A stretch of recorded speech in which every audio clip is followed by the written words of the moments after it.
And that's what teachers want the most. They want to know that you never leave the posture, leave the idea of being a teacher, and that you just didn't step into leadership to tell people what to do.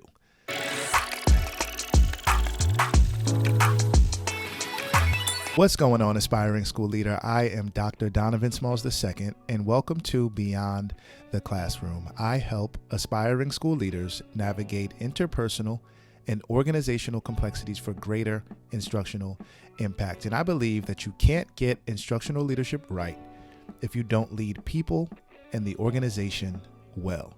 So today we're going to talk about collaborative evaluations, shifting the focus to student growth. And what really sparked this conversation was, or this topic rather, is a conversation that I had with one of our teachers during a professional development setting. So we had a PD on the Danielson framework and the evaluation tool that teachers are evaluated with. And one of our teacher leaders, or two of our teacher leaders, were leading the PD. And we had a discussion, right, about a couple of areas, a couple of components that were scored based off a video that was shown on the screen. And so as I was sitting in the back of our library, I was talking with one of our teachers about the evaluation tool. And he was explaining to me that, unfortunately, the evaluation tool was never actually supposed to be used to evaluate teachers. And sometimes teachers feel like school leaders are weaponizing the evaluation tool in order to look at it as more of a performative measure, as opposed to a tool that's used to collaborate with teachers to ultimately increase student achievement, to ultimately improve student growth. And I thought that was an interesting comment, because this is, right, any evaluation tool should be used to promote student growth. However, as I explained to the teacher, sometimes it depends on the mindset of the person that's doing the evaluating, right? Sometimes, well, a lot of the time, anytime somebody is doing an evaluation, there is some subjectivity to it. And so anytime that I conduct some sort of evaluation, what I try to do, what I aim to do, what I strive to do is first ask, right, during that pre-conference conversation, what is it that I'm going to see? What is it that you have, what have you done in the past, right? What have you done to actually prepare your students for the lesson that you're about to teach, right? Having a collaborative conversation during that pre-conference is so important because of the context that you are able to gain from the conversation. Context is everything. The problem sometimes is that us as school leaders, sometimes we go into classrooms and we evaluate teachers based on a snapshot of what we see.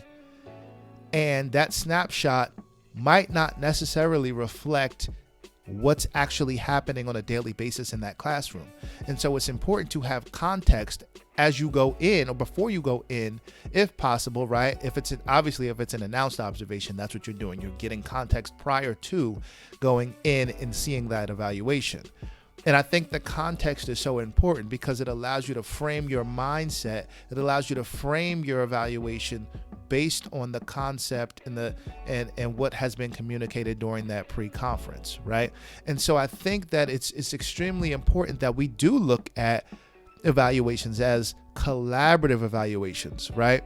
The conversation should be centered on student growth. But the problem sometimes is when we do an evaluation, it's solely or primarily focused on what a person has done wrong, as opposed to, and even if they have done something that you might not necessarily agree with as an evaluator, it's up to you to provide that coaching, right? You can't run from coaching. Coaching is what is going to help you get the result that you're looking for, that's ultimately going to drive student achievement. The coaching aspect is what allows you to provide practical examples, right? Real examples as to how we can move learning forward. That should be the focus of doing an evaluation. It shouldn't necessarily be about the score, right? The score is going to be what it's going to be. That ultimately is and inevitably is going to drive some sort of anxiety, some sort of, performative measure that is always going to be there, right? Think about when as you are a teacher, think about how you feel when you get evaluated. Anytime that there's a score attached to anything, it does make us feel a way, right? And so throughout that conversation that I had with my colleague, we were also talking about, and this is something that he mentioned, right? The importance of having interpersonal skills.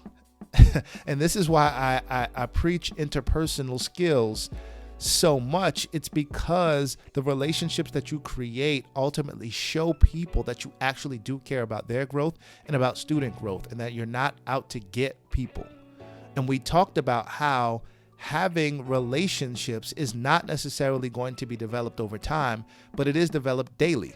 And so what that means is every single day I need to be having some sort of instructional conversation, even if it's not formal. If I'm walking through the hallways, what are we talking about with teachers? If I'm walking through the hallways, what are we talking about with students? Anytime I have an opportunity to talk about instruction, to talk about not necessarily instruction, right? If we're building community, we're building relationships, how's your day going? How are you? Is there anything that I can do to better support you? And so as an aspiring leader, I never want you to forget the importance of humanizing your leadership. Showing people who you actually are as a human being allows them to see who you are and allows them to then say that, yes, you are here for their growth, their development, and ultimately that's going to drive student growth as well. So as we get into 3 keys as it relates to collaborative evaluations, let's talk about the first one, and that is prioritize dialogue, not judgment. So you want to ask teachers about their experiences with student growth. Ask them about their challenges. Ask them about the strategies that they find most effective and see how you can support them. As a leader, you are there to support your teachers. As a leader, you are there to support your students. You should not be a leader that's being self-serving and then just pushing out initiatives after initiatives after initiatives and coaching people about the deficiencies that they have, as opposed to actually coaching them up based on the strengths that they have. So you need to make sure that you are constantly supporting and developing teachers in positive ways, because this is going to shift the dynamic from evaluating performance to discussing growth.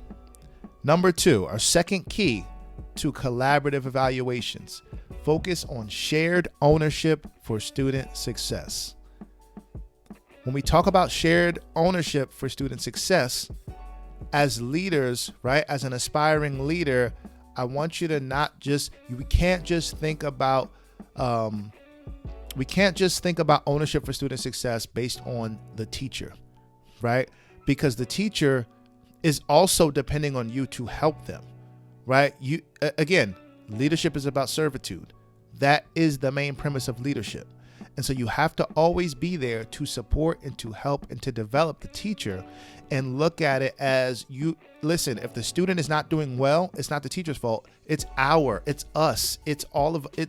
It's everybody who's involved in the student's life that we need to do better, right? We need to do better collectively in order to help that student grow.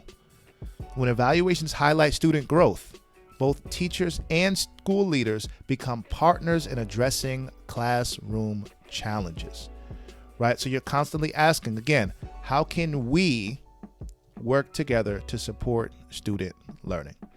Number 3, tailor support based on teacher feedback. So here's the thing. During your post-observation conference, right? So after you've actually gone into a classroom, you've done an evaluation, you're having your post-observation conference, this is your opportunity as a school leader to ask questions. This is your opportunity to probe and see how you can create an environment that allows teachers to express how they genuinely feel about the lesson, and then offer strategies that are best going to support them. As teachers, what professional development, resources, or administrative support they need that will ultimately help them meet their instructional goals. When teachers meet their instructional goals, that's going to drive student achievement. And so as a leader, it is also incumbent upon you to try to find resources that are actually going to support them. So if you're offering an aspect of feedback, I want you to think about actually doing some research to figure out a solution toward the challenge that they are experiencing, right? Again, it shows that you are in this together. It shows that we are ultimately collaborating on student success. And that's what teachers want the most. They want to know that you never leave the posture, leave the idea of being a teacher, and that you just didn't step into leadership to tell people what to do, right? It's a collaborative effort as it relates to student growth. And I never want you to forget that as an aspiring school leader, because that is going to be one of your major keys toward your success. So today we went over 3 keys to collaborative evaluations, and they are: number 1, prioritize dialogue, not judgment. Number 2, focus on shared ownership for student success. And number 3, tailor support based on teacher feedback. And so I just want to briefly elaborate on that last key, right? Teacher feedback is extremely important. It should be a dialogue that you're having during your post-observation conference, asking questions so that teachers can further elaborate on the lesson, so that they can further elaborate on areas where they think that they need support or areas that they think that they excel. And you can leverage where they excel so that they can also maybe run a professional development session, maybe teach a colleague on a strategy that they know how to do and that they have learned and cultivated, and they do it with a level of excellence, right? So I want you to remember that teacher feedback is key, not just leadership feedback, but teacher feedback as well. If you've enjoyed this video, be sure to share it with somebody else. Don't forget to like and subscribe to this channel so that you never miss a message. As always, I hope you have a great week of teaching, leading, and learning. Take care.